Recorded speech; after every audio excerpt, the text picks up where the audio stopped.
Good morning, everybody. Thank y'all for showing up on this nice, cool morning. Isn't that something? It was 37 this morning when I got kind of chilly, but I like it. Glad you all are in attendance. We're going to start off with Councilman Allred is going to offer our invocation, and then we will stand for the Pledge of Allegiance. Thank you, Holly. Let us pray. Heavenly Father, we invite you into our presence as we discuss the welfare of our city and the desires of our citizens. We seek your guidance and your wisdom. Help us to open our hearts, Father, to others, that we may see their concerns as our own. And help us to open our ears that we may hear the needs of others. Help us to open our mouths only when we have something productive to say. And help us to conduct ourselves in a calm and respectful manner that might bring goodwill upon our community. And Father, we ask that we do it all in gentle humor that may build goodwill and better relationships. It's in the name of Christ Jesus we pray. Amen. Amen. Thank you, Ted. I pledge allegiance To the flag of the United States of America and to the republic for which it stands, one nation, under God, indivisible, with liberty and justice for all.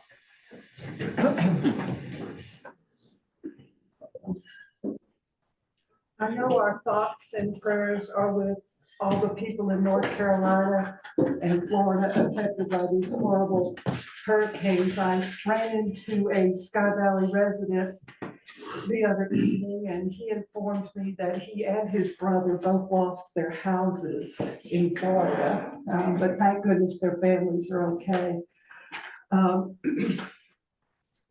It's just, I'm so glad that Sky Valley was not damaged in such a way. I was out of the country and nervous for you all, but Jason kept me informed, and we will talk more about that later. With that being said, I'd like to introduce Mr. Gillette, who has asked to speak to us this morning. Oh, okay. Thank you. The more important person, my wife, Michelle. Okay. I am here today on behalf of the Scaly Mountain Sky Valley Fire Department Emergency Facilities. I'm the coordinator for that, volunteer coordinator for that. And I wanted to let you know that from September 27th until Wednesday, the 9th of October, we were able to help 1,000 people. Some individuals came multiple times. We had provided 3 meals a day, countless bottles of water, canned foods. We're here specifically to thank the city of Sky Valley because we were running low on supplies. We were almost out of water, almost out of canned goods. And one of your residents notified the city sent out a notification, and the flood water literally started coming in with cars nonstop bringing in water, non-perishable food, people to help us man the front booths. We kept a tally of every person that walked in. Some people needed water, some people needed a hot shower, many people needed a hot meal. And we were able to provide that, and especially towards the latter end, we were able to provide that thanks to the residents of Sky Valley. It's an amazing occasion when communities come together like we did. Now we're taking everything that's left and providing it. We're taking it to Swannanoa, different places where the people are in desperate need. So even your reach is even in that, not only to these communities, but multiple communities as well. So I could not have done it without this person right here. She's the brains and the brawn behind it. I'm just a pretty face.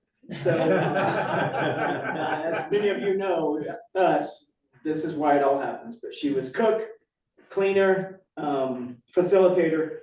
And then, like I said, many Sky Valley residents stepped up and manned the front table for us and kept tally marks and pointed, there's a shower, there's a food. So thank you so much for all that you guys did to help. Because we had, as late as Wednesday, we still had several homes that didn't have power. So So it was just really critical that we provide. And going forward, that facility will be used in any opportunity where ice, freezing temperatures, anything like that. We have free Wi-Fi, free cell phone charging, free water. I mean, be able to access even outside the building, but it will be going forward a facility for emergencies. So, and special thanks to see Chief here. He also made it happen as well. He just said, here you go, use it, it's what it's intended to be. So thank you to you, thank you to the chief, so that we could provide support to the community, so. Thank you very much.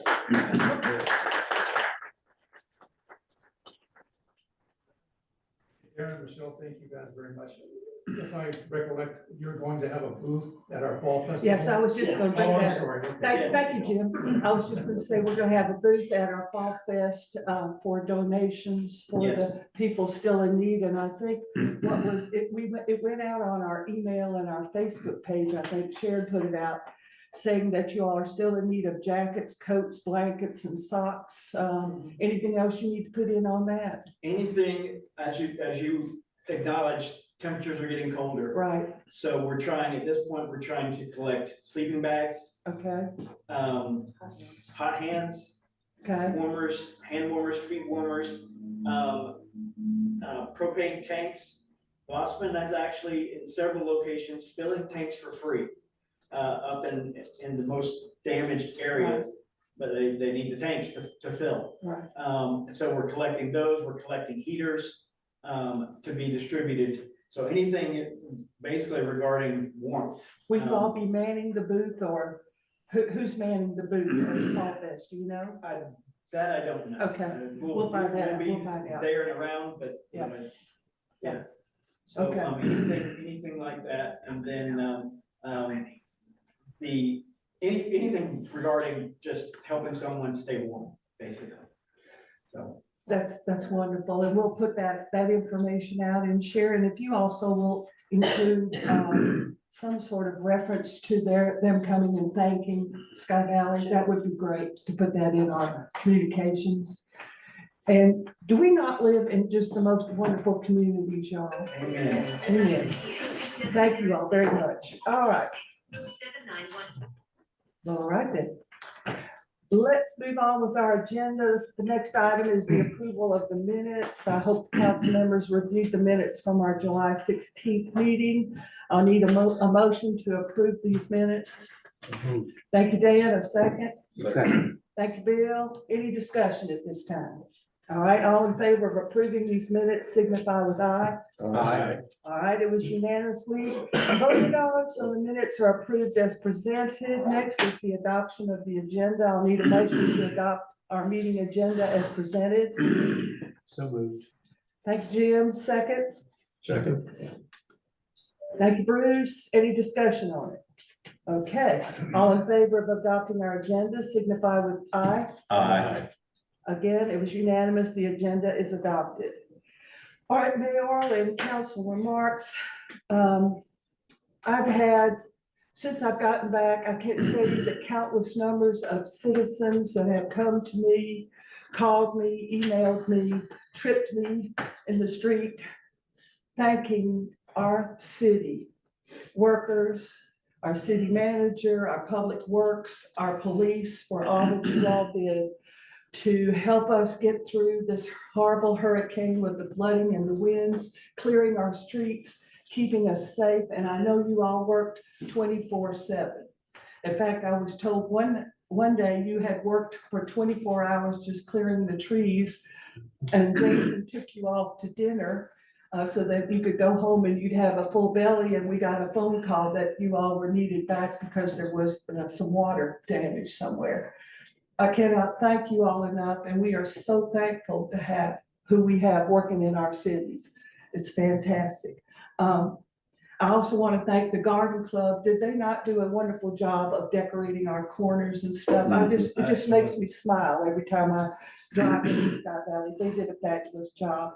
I also want to thank Mr. Streetman's daughter, who is now our hay bale painter of the world. She's doing a fabulous job, and I thank Ms. Maggie. Council, do you all, anybody need to say anything? Yes, ma'am. Okay, thank you, Bill. Go I ahead. go back to our public works and city employees, and I think we owe them a round of applause.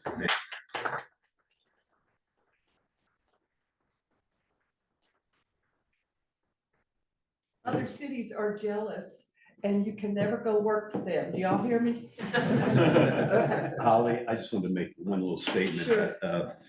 A sad note that the lodge is no longer habitable due to this last storm, water invasion.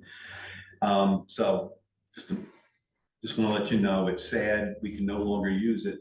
And Jason, I don't know if we need more portalets, because we can't use the bathrooms at the lodge, which we have used in the past. I just, For Fall Fest. for Fall Fest, yeah. Just a thought. Okay. Anyhow. We could talk about that after the meeting. Is that all right with y'all? Anybody else, any other council members need to say anything? Okay. All right, let's go on to next. I think we are on our city manager report. Jason, if you'll present your city manager report at this time, that would be great. Madam Mayor, Council, everybody in attendance, everybody on Zoom, good morning. It's been a couple of months since we've had our last meeting. I have a lot to talk about, but I'll be as brief but thorough as I can. Again, to echo the mayor and council, I want to thank Public Works. I asked him to be here today. I don't want to take up too much, steal too much of Jerry's thunder. I know he wants to introduce one of his new employees. I'll give him a chance to do that. But also the police department, it was kind of organized chaos there for a while. Now with all the trees, like a war zone, they were also battling water leaks, a lot to deal with, and they got the job done. Speaking of the hurricane, I've had conversations with the county emergency management folks. There may, I want to emphasize the word may, be a possibility that we can get reimbursed for some of the expenses that we incurred with the most recent storm, Hurricane Helene. Once we know more, I'll be able to provide details. Speaking of water leaks, I want to just revisit quickly. The city is fully aware of the inconvenience that these water leaks have. We had one couple during the storm cleanup. We had one on Sunday, and it drained 2 tanks. Catastrophic. It's inconvenience. It also, the city incurs costs. But with that being said, working with our water engineers, EMI, we've determined that we think that some of these issues may be because of the PRV, the pressure reducing valve pits. There's approximately 17 of these pits in the city. And to my knowledge, they have not been touched since they've been put in the ground. Cody English is not here today, but we're in the process. We ordered 17 rebuild kits. They should be here hopefully this month, first of next month. And we're thinking it's gonna take about a day per kit to rebuild. But we think that's gonna kind of help with some of the pressure fluctuations that we're experiencing. And so we're gonna start doing that probably late November, early December before it gets too cold. And maybe when some of the population has died down.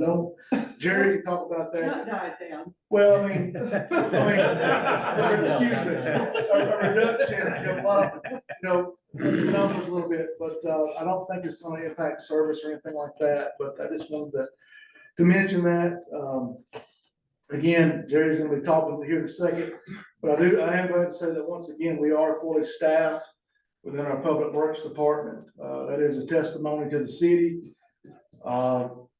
The job market is very competitive right now, as you all know. You've got to hire, and we've been very conscious about trying to be competitive, and so we are fully staffed. And again, I know Jerry has somebody that he wants to discuss here. I was hoping that we would have something for the day's meeting for the finalization of the 5-year comp plan update, Adam Hazel with GMRC. As you may know, Georgia Mountain Regional Commission, is kind of leading that effort. The city, along with the other municipalities in the county, are doing the joint update. That has to be adopted by the 31st of this month. So, I would imagine we're gonna have to have a special called meeting to make that happen, but that will be advertised accordingly. I want to thank the staff as well as the citizenry, for the EPD. We had to do the lead line inventory. If any of y'all received somebody knocking on your door asking about lead piping in your house, that was our guys, Kevin. Pockets over there, thank you for he was our guy going door to door. The deadline for that is actually tomorrow, but I'm pleased to say that we got that in. And I also want to thank EMI, our engineers, for kind of helping us get that done. That was a required project with a hard deadline, and again, we got that done. We have been able to repave several sections of Ridgepole. Unfortunately, with that fresh pavement, we had some breaks, we had to cut the road, and I'm hoping that we'll have our restripers coming in very soon to clean that up.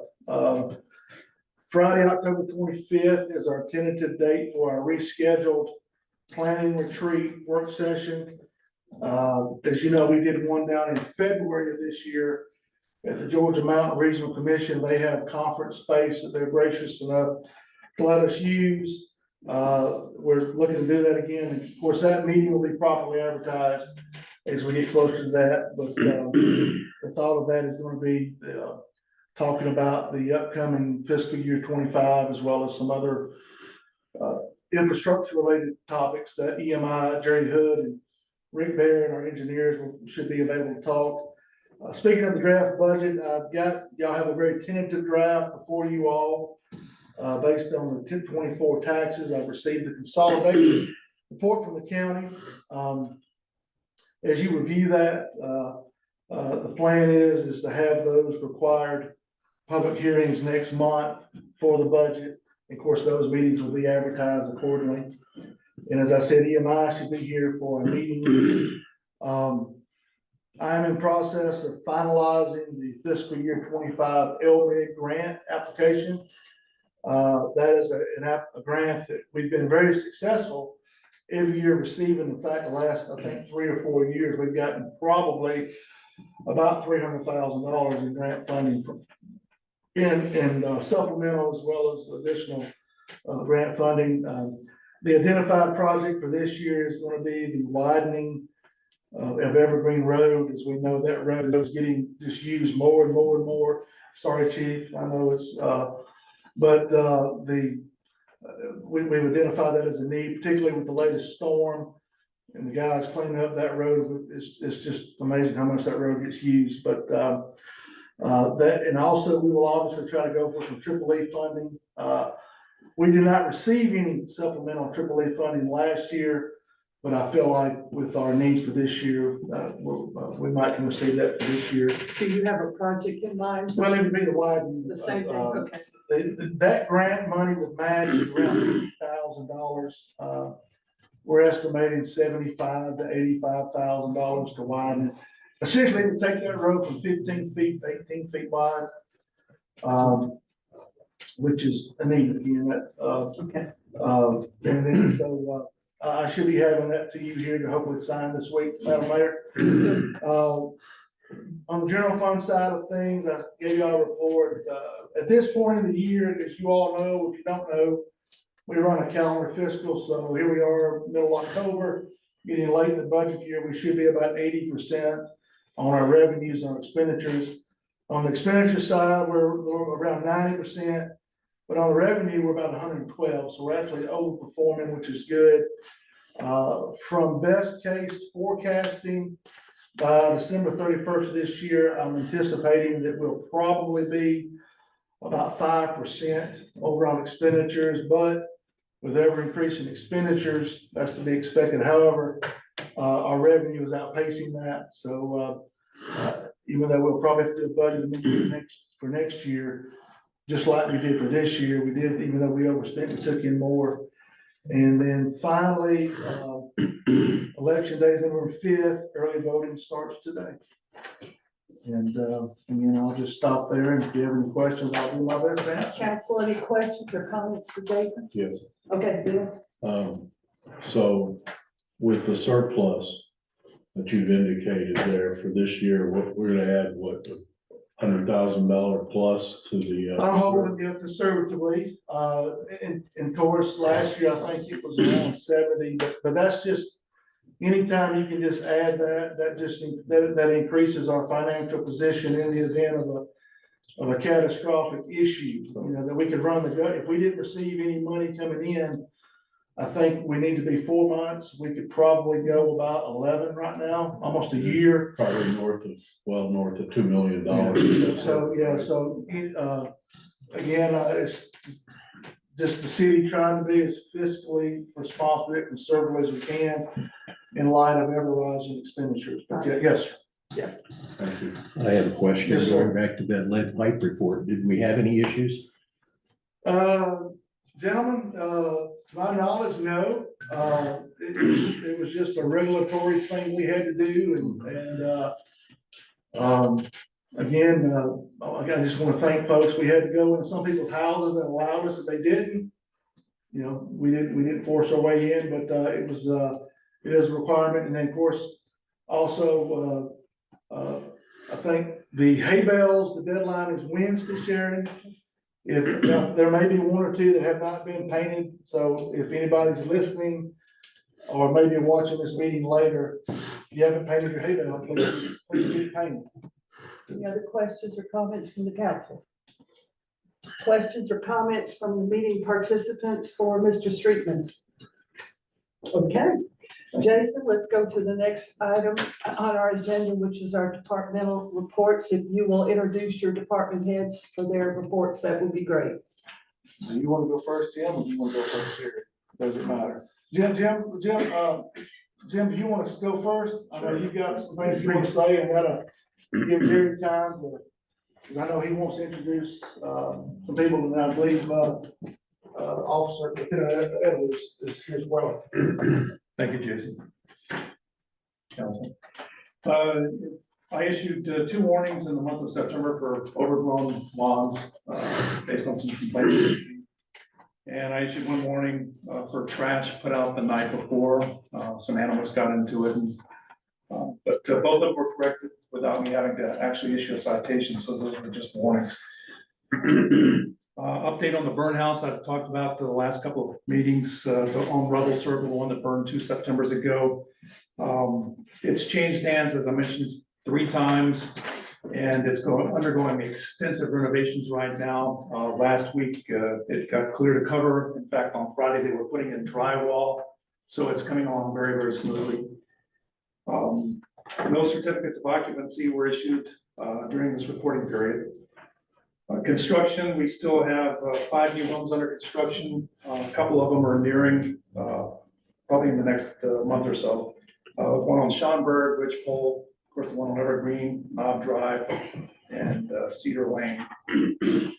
3 new home construction permits are still pending for new homes on LaBelle Circle, Saddleback Circle, and Wildbird. We're in various stages of gathering the information that we need. Say that again, Jim, I missed that. LaBelle Circle, Uh-huh. Saddleback, and Wildbird. Okay. Potential houses. Yeah, these are Potential pending. permits. Yes. Okay. In September, 12 building permits were issued, 10 tree cutting permits in September, 12 in August. But to date, I've issued 331 permits compared to only 215 last year for the entire year. We still have 2.5 months to go. So we're already over 116 permits from last year with 2.5 months remaining.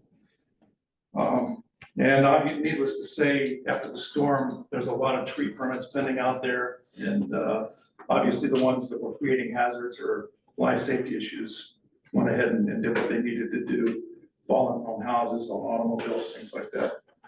Wasn't as bad as it could have been, so we were blessed with that.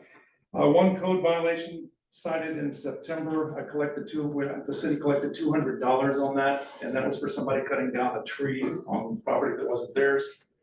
It's double what the permit fee, the fine is.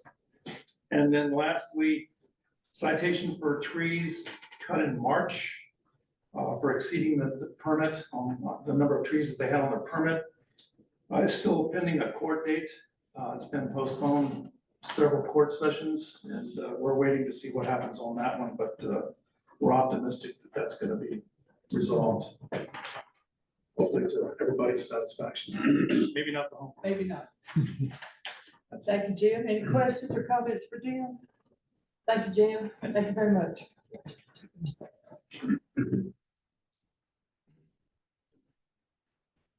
I don't really know where to start, but, during the storm, as the storm was brewing, before it got here, I happened to be the one on call. Got a call from one of the officers, and I got on the scene. He was there, we started cutting. He wasn't just there, he was hands-on. He was helping, wide open, helping get the tree out of the road. It was on Evergreen. A lot of the chief of the fire department, a lot of the guys was out. We wasn't by ourselves, they was out helping and cutting trees, and I'd like to tell them thank you as well, and all the citizens for the patience during the time of the storm. I did take a trip this past weekend, and to say we're blessed is really not it, you know what I mean? I mean, we were beyond blessed with what I seen in the small trip that I took, but, it was different. Evergreen, the road that was used the most, got hit first with the most damage. Of course, Ken came out and said, hey, I need some firewood. Go ahead, that's good, that helps us, but, got the road straightened back out on where Precision Paving came in and put them back together, but we're gonna work on, we got a lot of patching to do ourselves that we can take care of. It'll be probably close to the end of this month, 1st of November, that we'll be taking care of that, but, my guys, from one extreme to the next, I can't give them enough, you know, they are outstanding. It didn't matter, hey, I need you to put this hay bale up, come over here and fix the water leak. It's one extreme to the next, but, it was an experience for us, and I'm sure that the people that had it worse are experiencing way more than what we thought we had, but, we'll be doing some canopy. When I say canopy, we got our bucket truck back, got it fixed. The canopy, when the trees start to touch from one side of the street to the other, it's a fire hazard. Try not to be so extreme on the banks and that kind of stuff, but as far as the canopy coming over from one side to the other, and be working on some more culvert pipe and that kind of stuff. And the fall decorations, the storm set us back a little bit, but like Mayor Holly said, the garden club, the people, the citizens came out, and everything started coming together, and I really appreciate everybody's help. Did you have someone you needed to introduce? I do, I have a new hire. This is Joe Stinchcomb. He has experience in, water department, public works, can run equipment. If need be, I hate to say it, but he could probably put handcuffs on you too pretty quick, but, he hasn't been with us for a couple of weeks so far, but what I've seen, I think he's gonna be a good hire. I think he's got what we need, so. Welcome, welcome. Does he have a nickname yet? All our guys have nicknames. huh? No, not yet. We've tried several, but You the have- city manager says, nah, you better not. But, Jason spoke on the, PRV pits. Cody and a couple of guys, when they get chances, they're going through these pits and taking the hydrovac and cleaning them out, and getting them all cleaned up. Like he said, some of them haven't had anything done to them. I don't know. Since the 70s. How many years, Neil? Neil's been here 25 years, so it's way past time, but, we've replaced some things in them already, but once that gets up and going, that should help the system. Another point on the water side is we don't like them no more than anybody else does, but the pipe in the ground, I know you get tired of hearing it. It's old, it's thin wall. When we go back in, we're putting C900 in, which is a better grade pipe, and should last a whole lot longer. But just bear with us and we'll get through it. I appreciate everybody. Thank y'all. Thank you. Thank you, Jerry. Anybody need to say that? Yeah, I have a question. Would you speak to the, whether or not the new culvert that they put in down at the bridge did a good job during this Absolutely. amazing rain? I'm glad you brought that up because that was one of my, watching it during the storm, if we had still been where we were at, the lodge wouldn't be where it's at right now. It would have been a lot worse. It was reported to me that we had 22 Actually, inches of rain. It was still going through it. I had taken some pictures and of course it just got too much, you know what I mean? It come above it and that's what caused the washout on the back side of it. But, and that will be fixed as soon as Windstream or True Vista fixes what they need to fix on the backside. When it washed out, it busted a bunch of their lines in two. And I think he mentioned to Neil that they were supposed to put it, when they first put it in, they were supposed to put it in a sleeve to protect it, but it's not in a sleeve. So that's a project that's unfinished right now, but as soon as they get done, we'll be fixing it. But as far as the culverts go, absolutely. That was if it had been, there's no telling what it would have looked like up in the middle section for sure.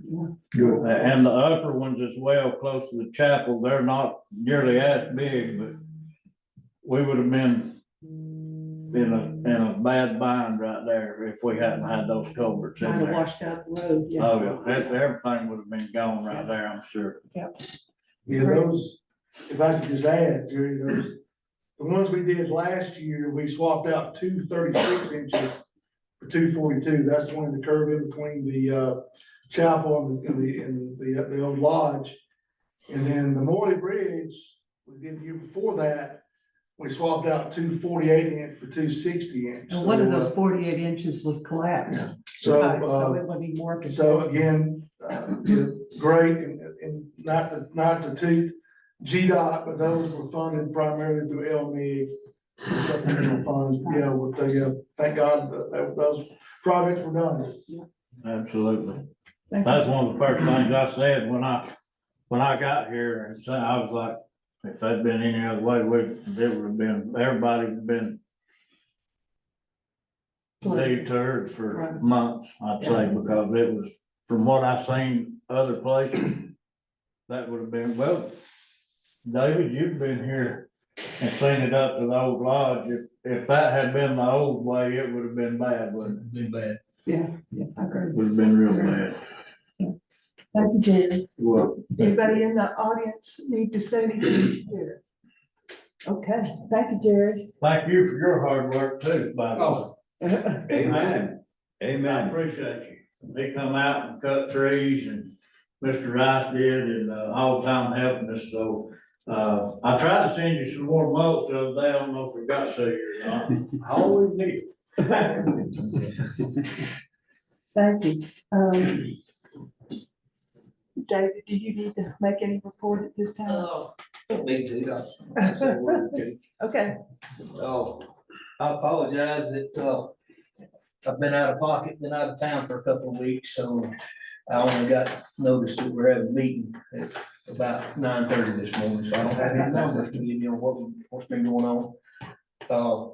But I will touch on the storm again. I know we're beating a dead horse there. I myself had to cut my way into town that morning at about 3:30, 4 o'clock, and it was only so far I could get in before I ran into power lines. Of course, we were trying to communicate with Jerry and the crew what we were finding, and I know we were driving them nuts, and at some point, we just started making lists. So at one point, I met with Jerry and said, "Here you go." And he's like,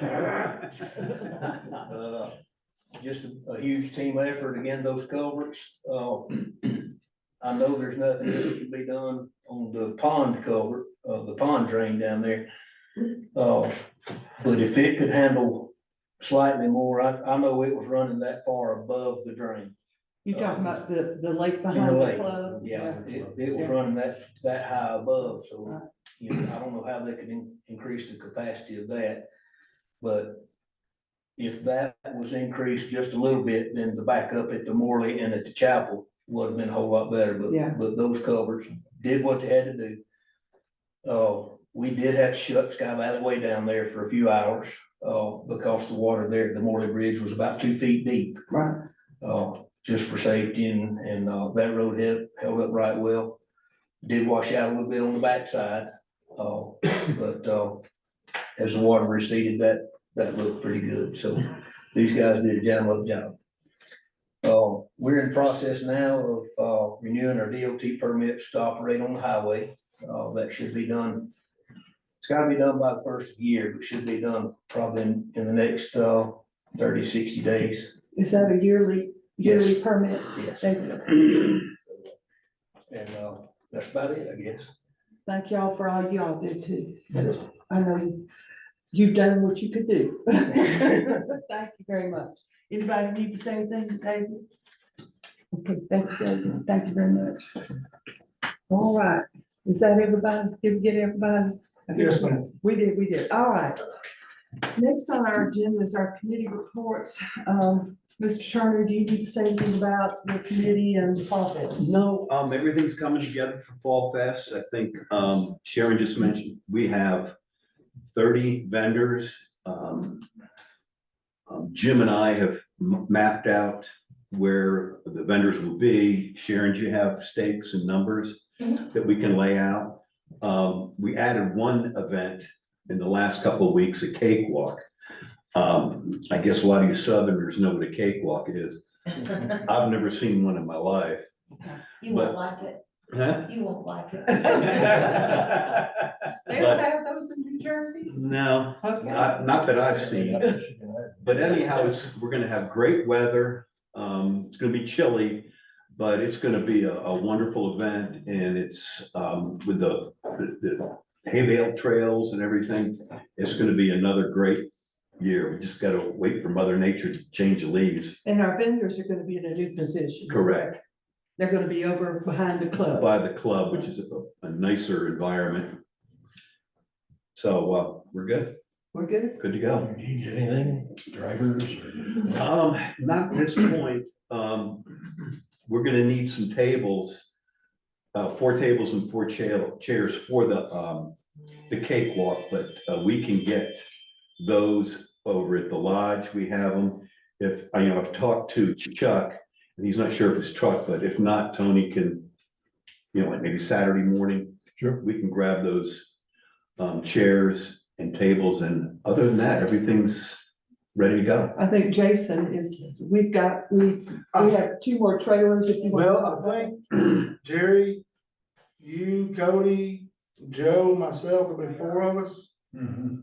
I think we will have our shuttle crew, and then as well as the hay bale ride crew, so, but certainly volunteers would be great, but, in fact, Sharon's husband, Dee, has been gracious enough that he said he would help out for a little bit that day too, so, but, So if anybody wants to volunteer, do you want them to call y'all or come read in? myself or Sharon or who it will, but, we certainly be plugged in. I know the Boy Scouts will be here. They're gonna be selling, but they're also eager to do whatever they need to do as well. So set up things like that.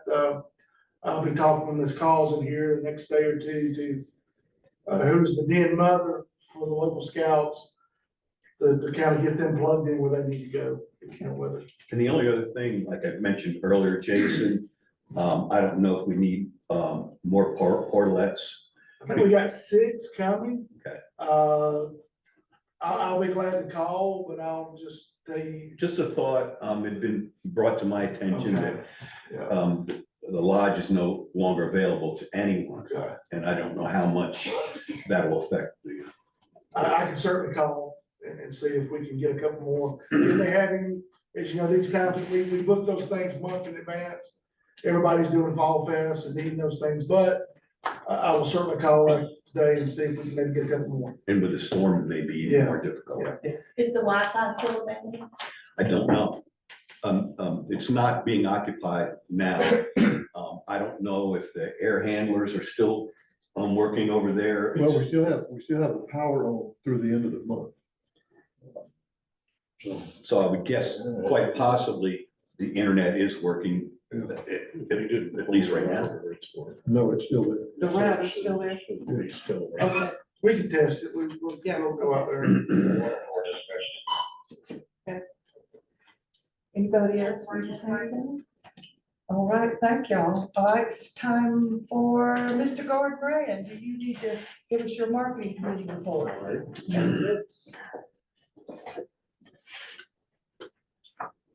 Again, good morning and thank you. And just a brief update of what's happening in marketing. First thing would be Doug Hollinger, Doug Golf Light. Doug had been working with CJ Thompson of Forward Raven and with the Nelson Hicks of WSD. And the idea of that is do a piece on Sky Valley. And we thought really excited about it. And the marketing team got together with CJ and decided, well, what items possibly might want to have part of this to highlight Sky Valley. And then after that point, in this case, Sharon did a remarkable, excellent job of putting together of people that should we possibly see and visit in terms of Sky Valley. So in terms of, I believe it was the August the 29th, Nelson got to visit us. And so what I want to do, if we can, just show you a little piece about Sky Valley, what's going on.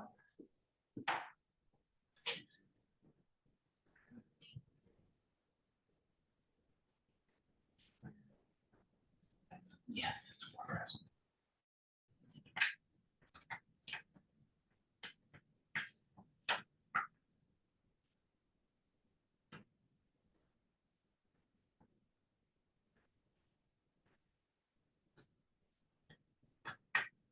Buffering.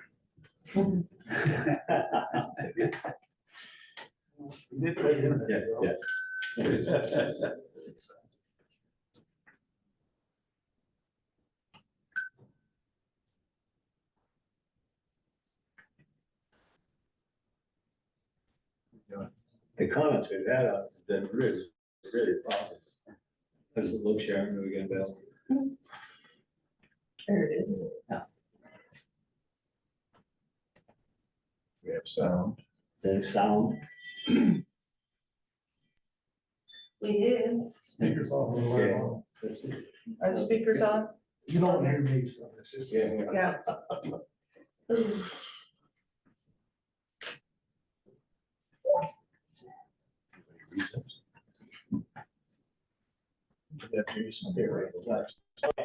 Jason. Yeah, no, Jason. You did a great job, Good, Jason. come on, yeah. Plan and budget for that. Can you turn it up louder? And there's everything from food trucks to car shows to hay rides for the kids and young adults down to the falls. The Fall Festival at Sky Valley returns Saturday, October 19th from 10 a.m. to 4 p.m. Enjoy great fun, a hay bale decorating competition, and more. You'll find the festival in the parking lot of the old Sky Valley Ski Resort Lodge. It's a special place. If you ever get up in the mountains and in the middle of October, that's kind of the peak of the leaf colors. And the crisp mountain air just can't beat it. If you've never heard of Sky Valley, Georgia, it's Georgia's highest incorporated city on the North Carolina line in Raven County. There used to be a ski resort on top of Sky Valley. In the late 60s, Larry McClure and his business partner, Dr. Mason from Duluth, Georgia, decided to buy property in North Georgia. They already had a place, a golf course development in North Georgia in the same county. And eventually they developed a ski area in order for their visitors to the other property, Kingwood, to have a place to come ski. Clyburn was a ski instructor at Sky Valley and moved there in 1970 to help start the ski resort. At its peak, over 25,000 skiers enjoyed skiing at Sky Valley in a given year. Today, the ski resort has given way to the Sky Valley Country Club and a host of activities. Visitors will find championship golf. The course is very playable. It's a fun course. There's some high elevation shots, but we aren't nestled up in this valley, so we do have some flat areas. We've got waterfalls on the course, lakes on the course, elevated tees, elevated greens.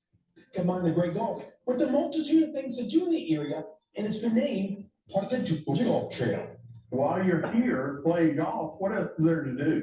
We're in beautiful Rayburn County, and they do a great job of promoting the Northeast Georgia mountains and what all there is to do here. So Sky Valley is just a part of this beautiful county. And so we're very excited to have Sky Valley as a part of the Georgia Golf Trail. The unique thing about the Georgia Golf Trail is it highlights not only great golf courses, but courses that offer plenty of family fun in the immediate area. Sky Valley is great for a guy's golfing weekend, but it's great for a family getaway too. Bring the family and the non-golfers can experience pickleball. We have organized play, open play from 9 to 12 on Monday through Saturday. We have all kind of players, anything from a 2-0 to a 4-0. And we welcome anybody here. You just come up, put your paddle. I think he's saying that this morning. You put your paddle and then we get you into play. And we have a very friendly group. Anybody is welcome. If you're visiting the area, grab your paddle, head down to the pickleball courts, and strike up a good game while striking up a conversation with other visitors and residents alike. Following a great game of pickleball, head out hiking. Raymond County boasts dozens of waterfall hikes. This one is very easy. It's maybe 100 yards from a parking area down the trail to see this. There are several others in Raven County that are a half a mile to a mile walk that are also easy. But this one has the advantage of being a lot taller than some of the others that are closer by. This is Mud Creek Falls, but check out nearby Hemlock Falls, Angel Falls, and Panther Falls to discover an outing that suits your taste. The more croquet is only open to Sky Valley members. Seeing a croquet course that looks like this, you'll start to understand all the athletic pursuits in the area. I call Sky Valley a hidden treasure. We have so many opportunities here. Obviously, the club here has, an unbelievably great golf course. Our croquet lawn, our club was named in 2018 as the best new club in the United States. We have here with Sky Valley, we have pickleball, we have tennis, we have a fitness center, we have the weather that you can get outside. I do a lot of hiking. Looking to visit? I think Sky Valley is just a wonderful place. The weather is perfect for it. Everybody enjoys this cool, nice, when they're in Atlanta and it's 111 degrees and we're up here and 81 at the highest, It's fun to come out and enjoy life and fresh air and mountains. And I just think if you're missing out, if you don't, it's a gem up here. You'll find a number of Airbnb and VRBO properties in Sky Valley, as well as several hotels in the surrounding area. Sky Valley is a unique place. It's kind of neat because it is off the map. And therefore, when you find it, you go, oh my gosh, this is really a great place. And this time of the year, if all that wasn't enough, visitors will witness a dazzling display of leaves changing colors too. You cannot beat the mountains. You cannot beat Sky Valley in the fall time. The leaves will be popping around this time, and please come. Let's stop by and say hello. I'd love to meet anybody. Everybody wants to come by. Nelson X, WSBTV.com. What'd you think? It's very nice. Yeah, it's great, very good. Thank you, Jason, it's great. Just a few other things here. A lot of visitors come here and looking at, I asked a lot of questions about Sky Valley, and some of the times they're not too consistent. So we're working on the marketing committee, a fact sheet. Sharon's been doing a lot of due diligence on it. A lot of things are, well, how many homes are here? How many condos are here? We get those kind of things all the time. How many people vote? And what are the education opportunities? So those are the things we're working on and we should have done by this coming week, coming meeting. In terms of budgets, I do want to say our budget, where our expenses are below, it looks like we're on budget and we should have carryover funds going in for next year. Any questions? That's it. That's my report. Thank you, Thank you Gordon. very much. Good job. Okay, let's go to the new business, which is item 9, which is consider the approval to amend the Sky Valley tree ordinance, first reading and introduction. I need to note that our Planning and Zoning Commission has worked for months and months and months trying to come up with a draft to make our tree ordinance better. I know the tree ordinance has been discussed as long as I have lived here. And we certainly want to make it the best it can be to serve our city. Because we are all very serious about the fact that we are a tree city. And as Jim talked about, we have to make sure that our ordinance serves its purpose as far as regulating and making sure that we protect our environment as well as let our citizens be able to make their property beautiful also. With our charter says that when we review and redo ordinances, we have to have 2 readings and then it comes to the council for approval. Very recently, one of our citizens, Mr. Don Rice, sent us some well thought out suggestions for the ordinance. And so I hope that the council all had a chance to take a look at Mr. Rice's suggestions. I'm going to ask Mr. McAfee, who is the P&Z Commission Chair, what are your recommendations at this point? Do you think we need to go ahead and go forward with our first reading of this draft, or what do you think, Dan? No, in a word, no. Okay. There still are some other issues to consider regarding the ordinance.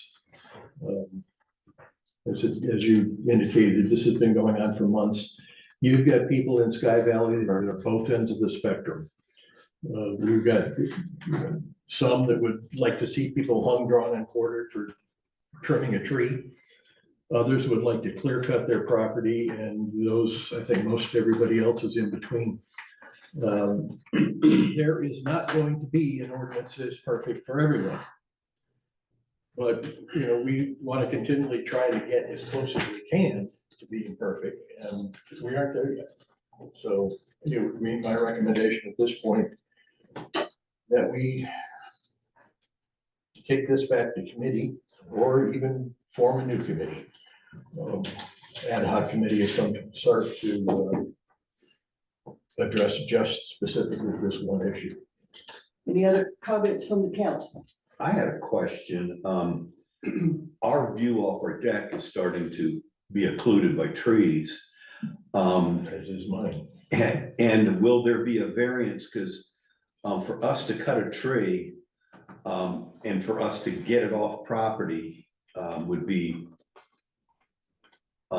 too costly to do. Would we be able to submit a variance to just drop them, cut them up and leave them there?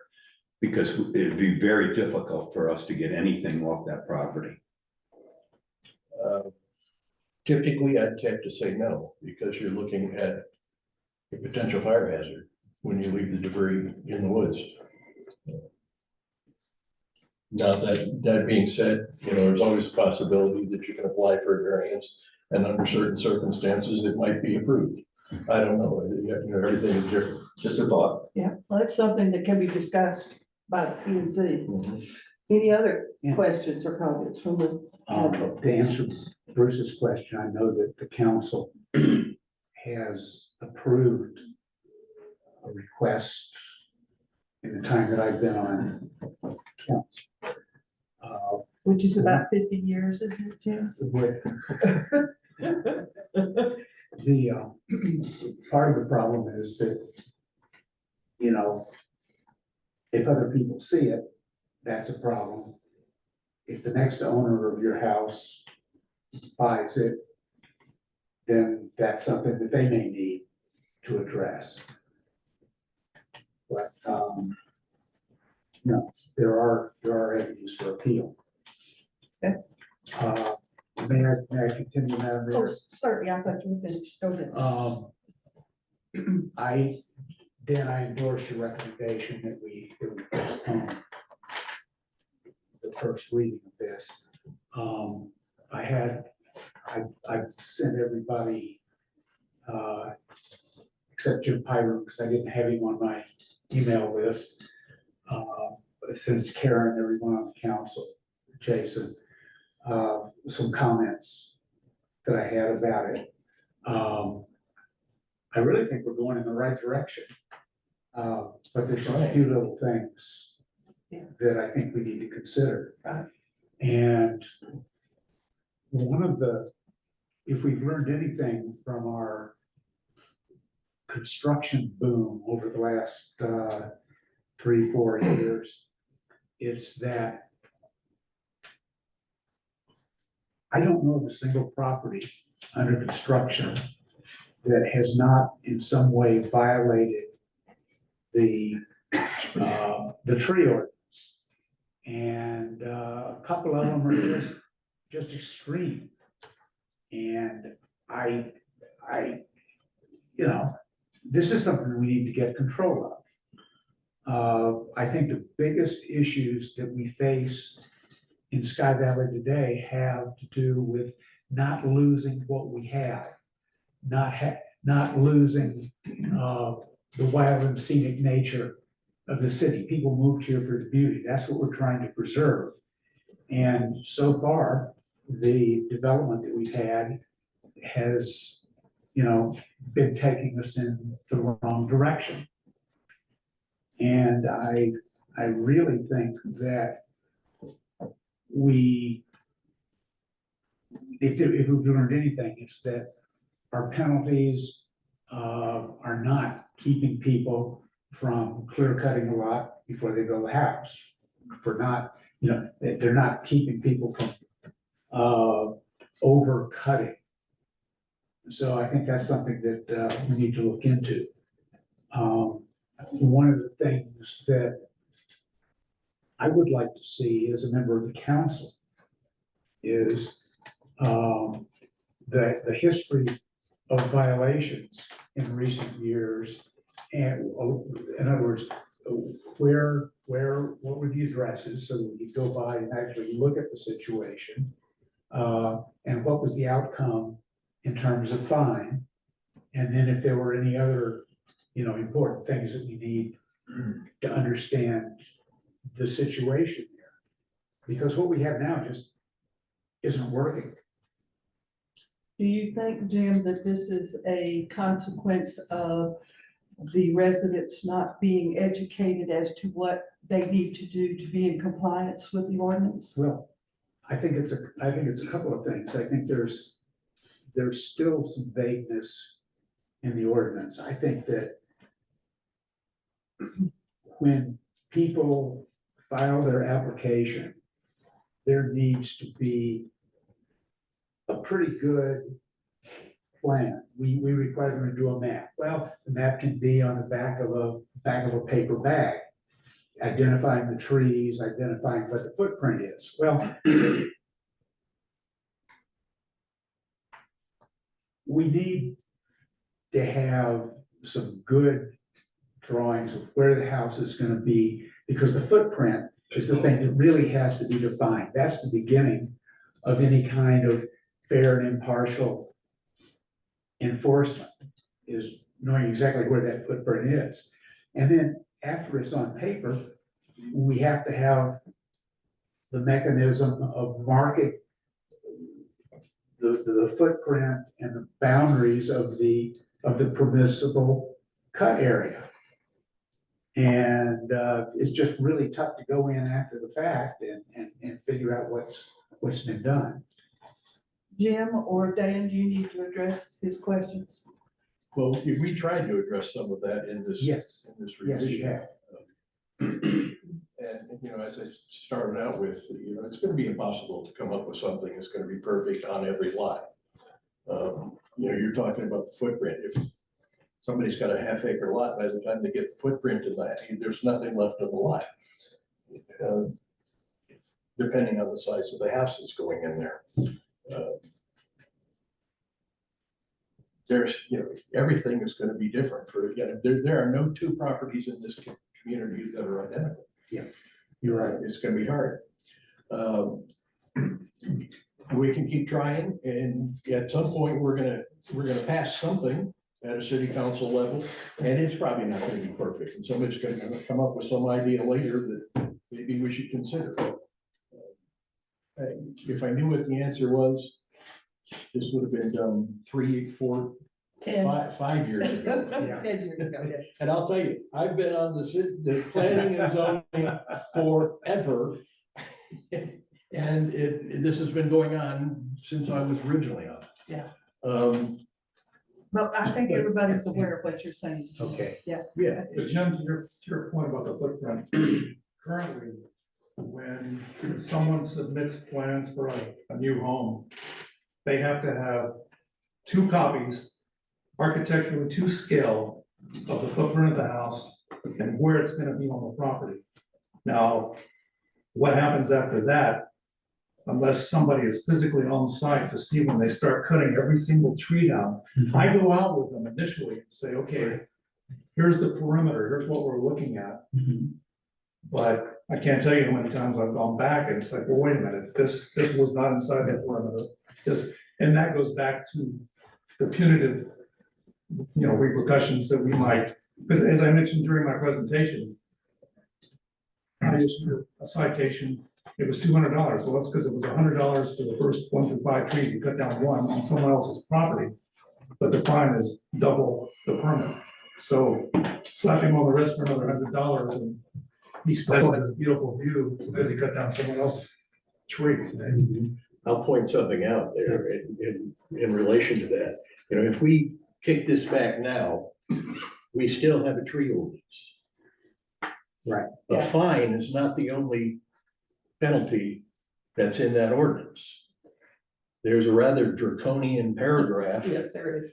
that states that somebody can spend up to 6 months in jail for a violation of the tree ordinance.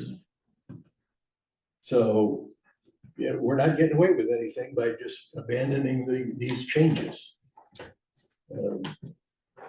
That's one of the things that we were trying to take out of the ordinance when we redid this. So just keep that in mind that we still have an ordinance that we have to live by. So from all this, I'm assuming that we still need to do some work on making this a better ordinance. And with that in mind, I'm going to ask for a motion from the council to return this ordinance draft to the Planning and Zoning Commission for further review and possible edits. As so, no, I was gonna say, as the chairman of the committee, I'll be happy to make that motion. All right, Dan, We should let Dan make the motion. you make the motion second. Second, Bill. Any further discussion? All right, all in favor of this motion signify with aye. Aye. Okay. All right, it was unanimous, so the motion carries and we look forward to the P and Z's next draft.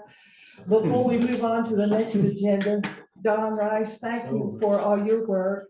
And I would like to ask you to be part of a committee looking at the current draft and including possibly some of your suggestions and comments. I'd like for you to work with Jim and maybe Dan before the next P and Z meeting and come up with the draft to present at that point. Would that be all right with you? That would be all All right, right. and we will- And I want to apologize, and I said in the comments that I had written to you, I would have loved to have been able to go and make these comments to the P and Z committee. But it turned out that every one of them, I think they had 4 or 5 addressing this. And they fell identically with my wife's chemotherapy at Emory. I tried the first one by Zoom. I couldn't hear anything going on. And so I deeply apologize that I was not able to attend the meetings. And comments there. Yeah. So, Yeah. okay, but yeah, I'll help out however I can. Well, see, this is what you get. You gotta be on the committee now. That's your penance. Thank you for this. Yeah, thank you very much. Okay, and we will wait to hear from you all as to when to schedule, when you're ready to schedule the next P and Z meeting to look at your draft. Okay? Okay, Yep, okay. so Jim's gonna set a committee meeting? No, you all This let new us, committee, okay, we're just gonna get you're together. gonna get together, And what are we gonna do? come up with your edited draft, and when you all have that complete, then we will set up another P and Z meeting. None of us. And so Dan will be so happy. Isn't that right, Dan? Okay, all right, thank you. All right, now, item 10, consider approval of the Sky Valley zoning ordinance for our solar ordinance. This would be the first reading.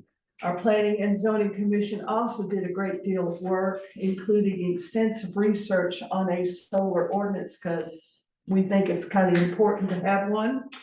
As it relates to people who have started asking us about new construction and their current homes, and including some sort of solar energy involved in their building.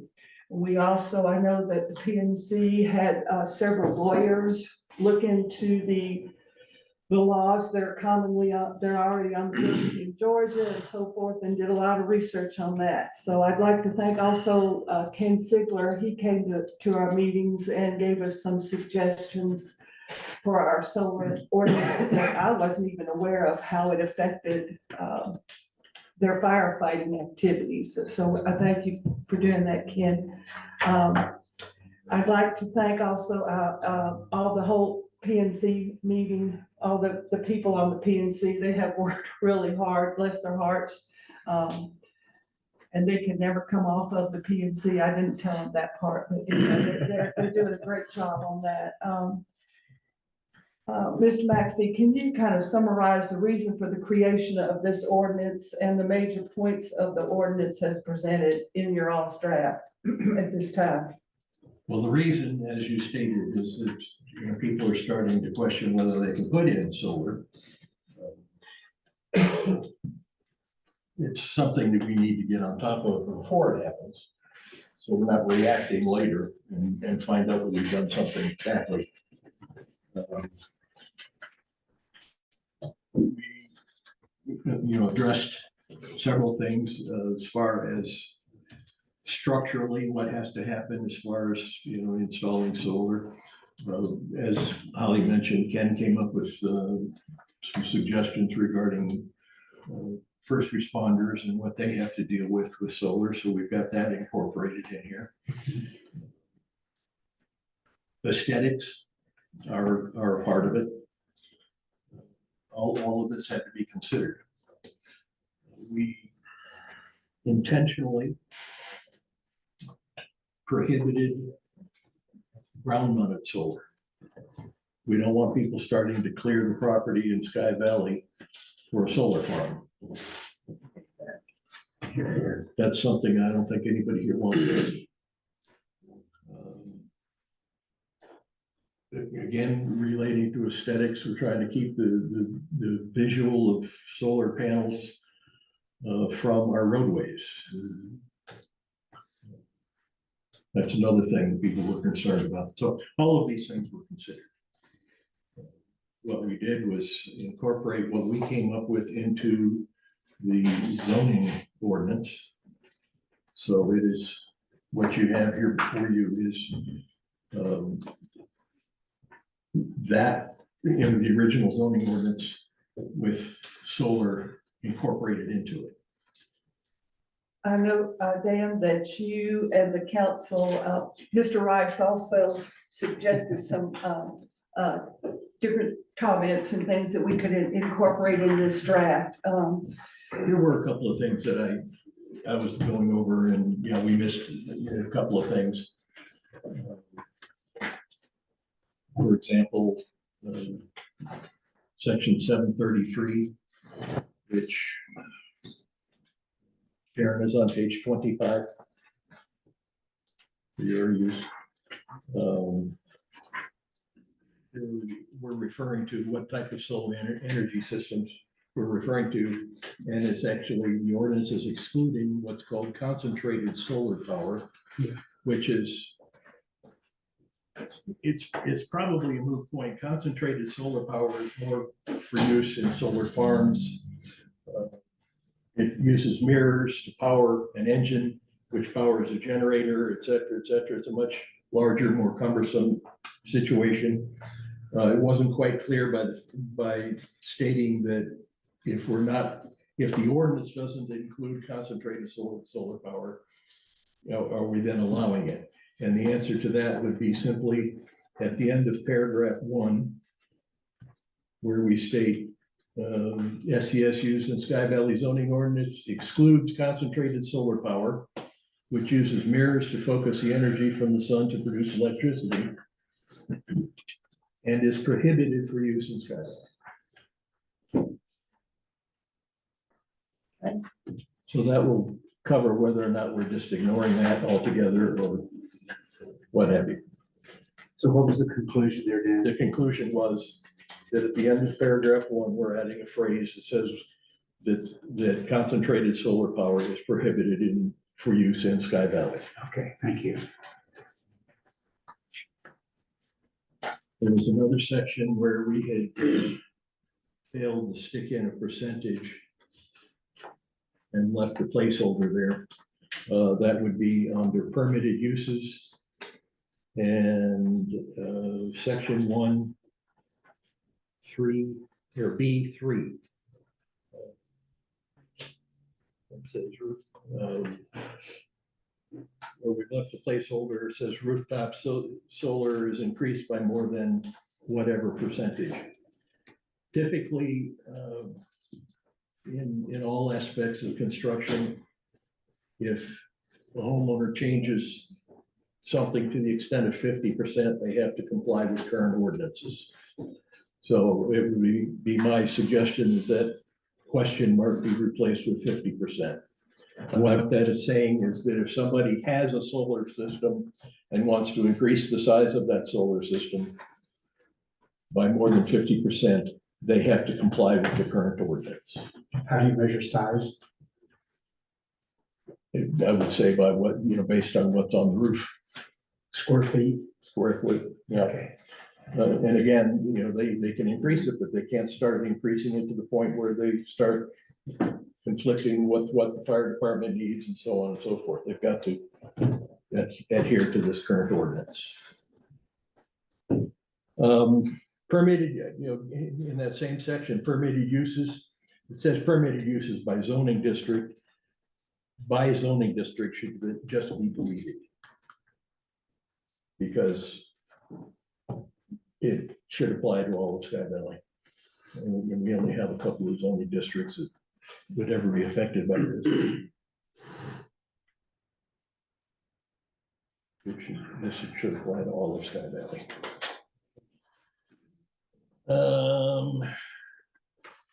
And those are the changes that I read.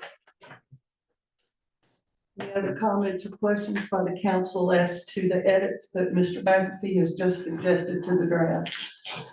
I think there was also a question about easements. Where's that, Jim? It came up in Don's letter. Okay. Yeah, and that was a suggestion I don't agree with. He's concerned that if we're allowing easements on somebody else's property, then there's no apparent restriction on removal of trees. That's not true. You've got that easement is allowable on somebody else's property if they give you permission within the parameters of the Sky Valley tree ordinance. So if they've already exceeded their allotment, that's it. Okay. Okay. Any other questions or comments? I just want to clarify that the easements on other people's property can only be given with their permission. Oh, absolutely. Yeah. Nobody at the city of Sky Valley has the authority to give an easement on someone else's property. Okay. Period. That's flat out. Okay, anything else? No. Don had some other comments in his letter. I didn't necessarily agree with them, and if he would like to make his point, that's fine. Okay, okay. First of all. Oh, Don, same apologies. Don, you have to, with procedure, you have to give your name and address before you make a comment. I'm Don Rice, 1824 Ridgeville Drive. Thank you. Go. Most of them were technical. I still go back about the easement things. I mean, it's a new Georgia code. I don't know whether Georgia code supersedes Sky Valley's code on easements, but it literally is a Georgia code on solar easements. And that's the reason I was having questions. Would And then you also- ask the question, our city attorney is here, so would you state your question again so that we can get an answer possibly? Okay, there is a Georgia code that says solar easements can be obtained from neighboring properties. I think it was intended to encourage the use of solar energy. And I don't know about, if Georgia code says you grant solar, you can, that I could go to my neighbor and obtain a solar easement to do a solar easement from my neighbor, does Sky Valley Code approve? Or does, that was simply my question, there is literally a Georgia statute that addresses that. I haven't looked at this code section. It's 44-9-20. Whatever. Up there, yeah, Mhm. I'll take a look at it, but yeah, Georgia code would trump anything that y'all have. Does it say we have to? Yeah, so usually a lot of times those type of statutes will say that, consistent with local regulations, blah, blah, blah, and it doesn't. Let me look at it and I'll let you know. Okay, okay. And, yeah, then another comment I had was about this ordinance says it will comply with the tree code. The tree code says it only applies to ground mounted solar, which this prohibits. So I don't know what the intent was there. I guess if we fix the tree code, the tree cutting code. You follow what I'm saying, Holly? You look a little confused. I stay confused, John. Yeah, what? That's why they made you mayor. Okay. No, I was just thinking, I've been processing.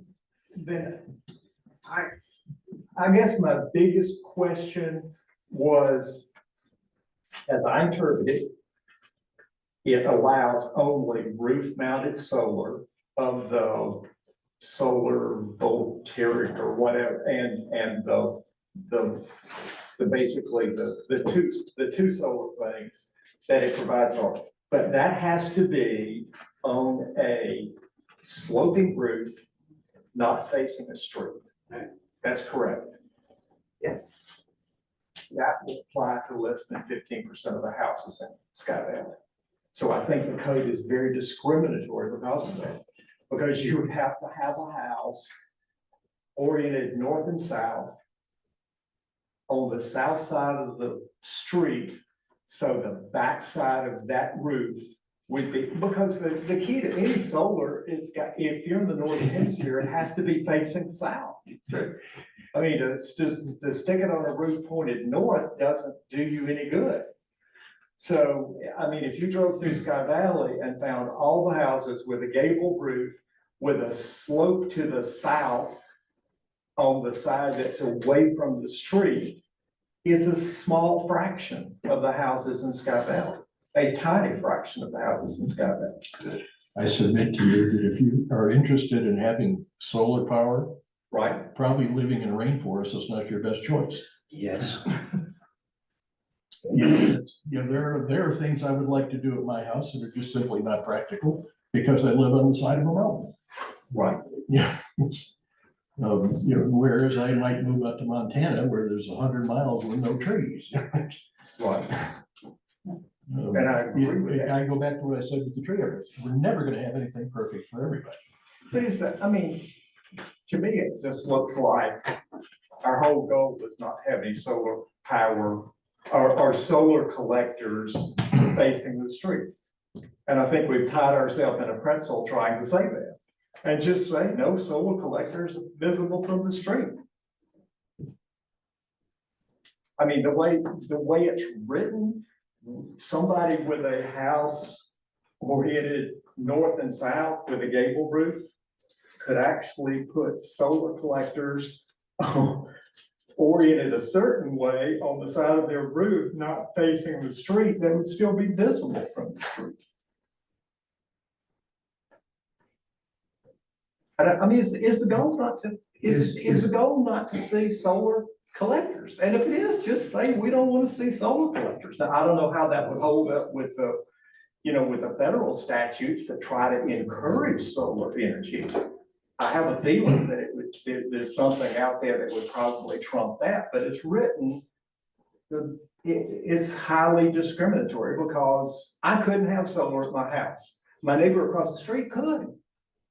Because I happen to live on the north side of the street where my roof to the south is visible from the street. His roof from the south is not visible from the street.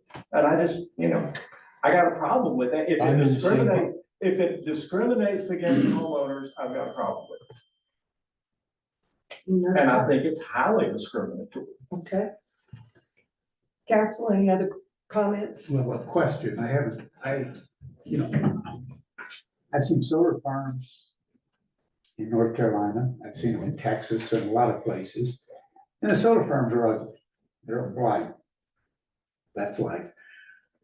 The ones that are mounted on the rooftop, I barely notice. I don't have much experience with looking at these things, but is there a real aesthetic issue with having solar collectors on roofs? They're basically lying flat on the roof.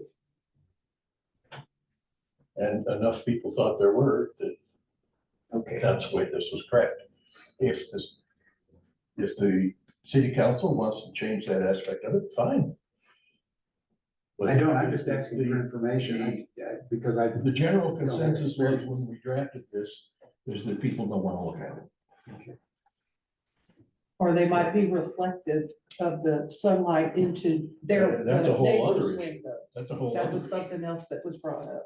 You know, if you've got a whole row of houses that have solar on their roofs, typically the solar panels there, the sunlight comes in and reflects back up. But if you've got a house down here with the solar panel on the roof and another house up here, when that reflects back up, it goes into somebody's living room. That was a concern. So we tried to address that in here. Cool. And again, you know, if that's the south side of somebody's house and it reflects into somebody else's house, who's being disadvantaged? This person up here. Yeah, that sounds like a legitimate concern, unintended consequences. And the FAA has actually developed software to determine whether that's going to be an issue for their planes, which can also apply in here to determine whether or not you're going to impact somebody else. My argument with that is, as regarding the reflection thing, if it meets this code, it can still reflect into somebody else's house. But If you're we've that addressed 15% of We've the, addressed if you're that 15 or 20% of the people who can get it under this code, it could still reflect to a plane, it could still Yeah, reflect but- in somebody else's But if house. it does, then whether it meets every other aspect of the code, if it reflects into somebody else's house, then it's prohibited. And who is gonna make that determination? Jim's gonna go out there before it's installed and say, this is gonna reflect into this guy's house at a certain The time of solar the day. installers have got software now to determine that. Okay. Which, as I said, was originally developed on behalf of the FAA. Can you show me, Dan, where it says, talks about exactly what we're talking about? You've got 15% of the people in Sky Valley who can get it, that there's gonna be some sort of evaluation before that's installed that says it's gonna reflect into somebody else's house or on an airport. It's. I didn't see that. Two requirements for solar, 2E. 2E. Winter glare, yes. Page 27. C 30. Yeah, that's a good one.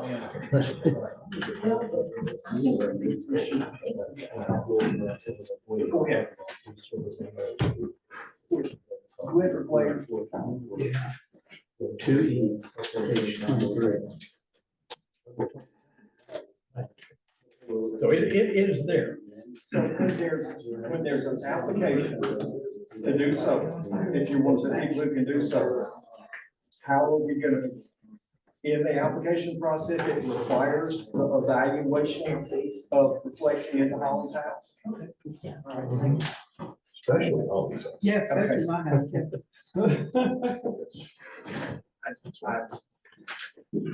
I think that procedure needs to be clarified. So far, it hasn't been up. Yeah, so we need to enter a portion that talks about the permitting process, okay? Okay, all right.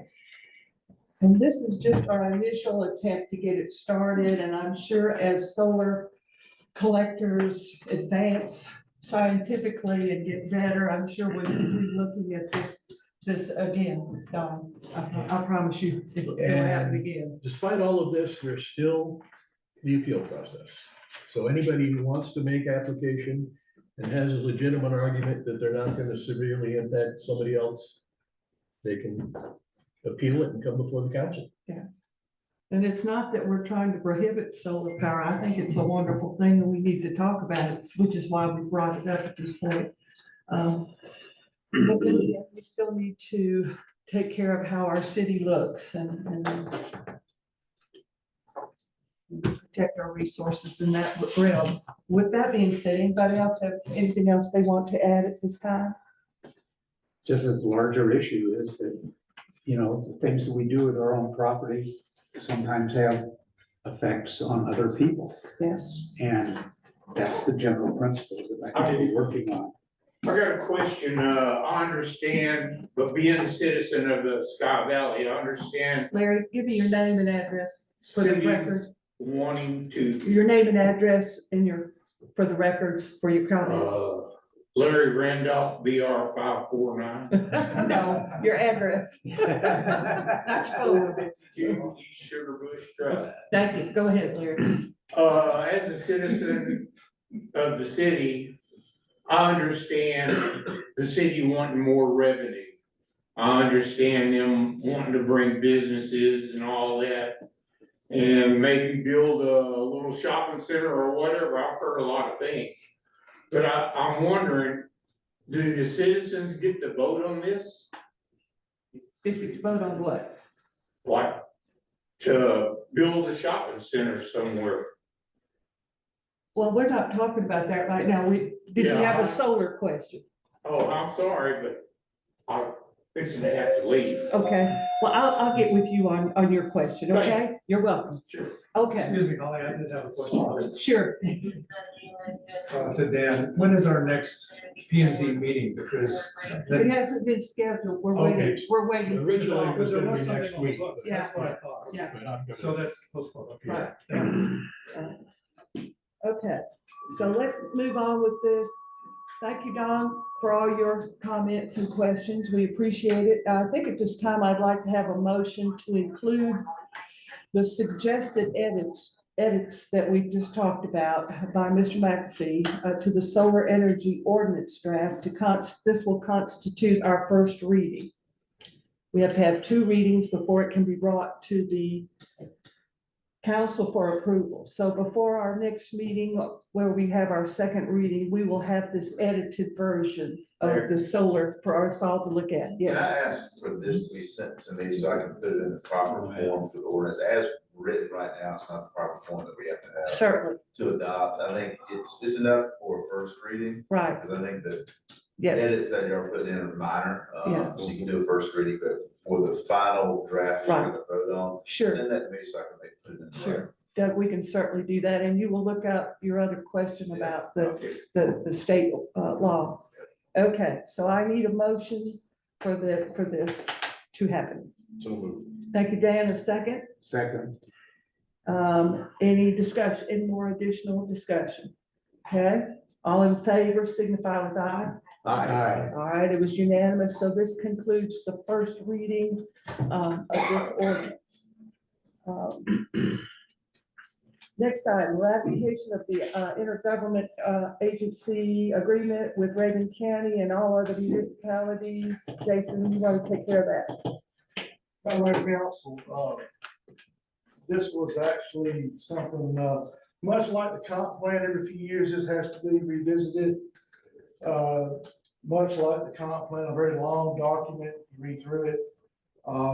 There's nothing that really requires, cities and counties to have a plan. However, when you start trying to acquire FEMA type money, as we've talked about earlier, this is certainly something we need to do.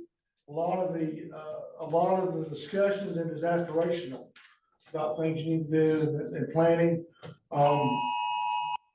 This, Can't turn those down. I'm sorry. Use your hammer. Gavel. I'll sit on it. Okay, go. While the mayor was out of the country, Mr. Pennell, the emergency management director for the county, said this needs to be signed. The mayor signed that. So really, it's just more of a formality. It needs to be formally approved by the council. It's not really committing the council or anything. It's just a public show of support that we have this. There were several meetings attended last year. I know I went to several, I know the mayor went to a couple. Jerry, Mr. Shope, who's just left, came to it. And I think maybe the former police chief came to a couple of those at that time as well. Really, this is just a ratification of support of that plan. Again, when you start talking about trying to get, even now, as we're trying to see about trying to get some reimbursements through FEMA, these plans are critical to that desire and need. Questions or comments from the council? I think we can. I do. Am I correct in assuming that if there is an emergency of some kind and say FEMA funds are issued or the federal government issues FEMA funds to the state issues to the county then divvies up to the municipalities. Without this, we're likely not to get that passed. Correct. And it's really important to get all of the cities to do it. It's my understanding all the cities are on board. And to further to that, not to get off topic, I know I talked with Mr. Allred here. We've actually had some conversations about maybe trying to even take that a step further and maybe come up with a disaster plan that maybe be where this is more generalized 20,000 foot view, maybe something boots on the ground. I think, I know some conversations about maybe even getting the fire chief involved in that, but we may want to look at trying to come up with even a better defined plan when things happen. So, again, this is just more of, I don't want to say formality, but it needs to be, it's already been signed by the mayor, support, it gets sent off, and it just better our chances when we're trying to get these federal dollars. Yeah. Thank you for that suggestion, Tony. I think that's a great idea. And then stick the thunder over it. Any other comments or questions? All right, at this time, I need a motion to ratify this IGA. So moved.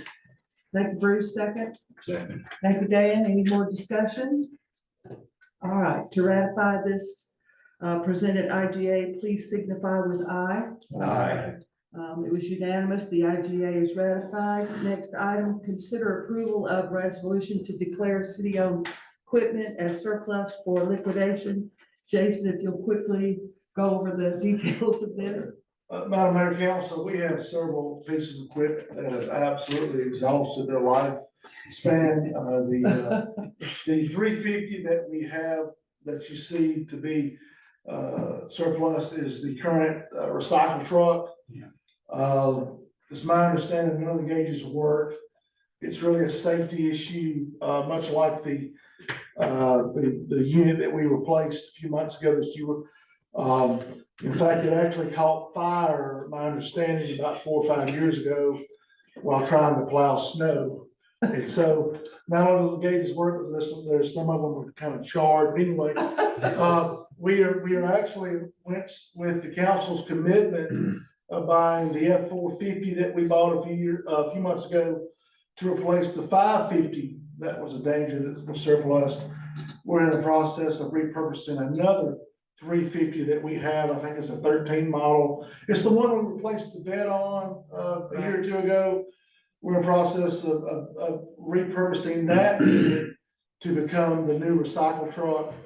And the plan is, I think with next year's budget, there's gonna be some conversations about maybe trying to, through the T-Splosh, purchasing another F-450 type unit, which has absolutely been a game changer, by the way, not to get off topic, but that F-450 that was bought with the high sidewalls, the amount of debris that we've been allowed, it carries 3 times what the previous unit has. But anyway, that needs to be surplus. We have 2 older zero-turn lawnmowers that are just probably what's been spent on those. We could have bought them twice, but they're just, with the council's approval, we will put these out to Gov Deals.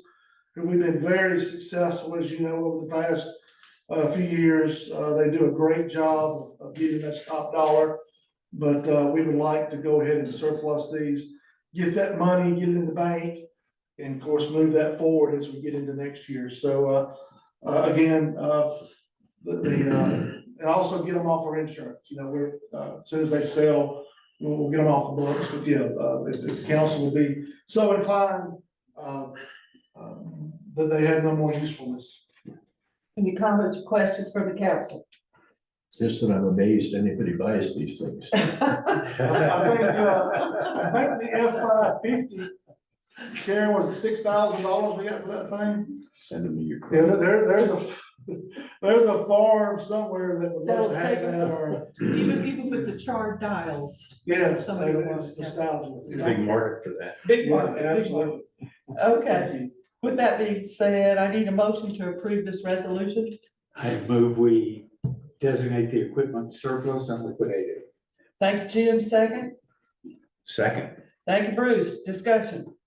All right, all in favor of this resolution signify with aye. Aye. Motion carries. Thank you, gentlemen. Thank you, Jason. All right, our next item is an executive session. At this time, we will need to go off the record for an executive session. During executive session, we're doing city business and we're having discussions only. No decisions will be made during this time. The council will return and go back on the record after our executive session. I will need a motion to go off the record for the executive session. What is the purpose of the executive session? Exactly. Personnel and property. Yes, sir. Personnel and property. I will need a motion to go off the record. So moved.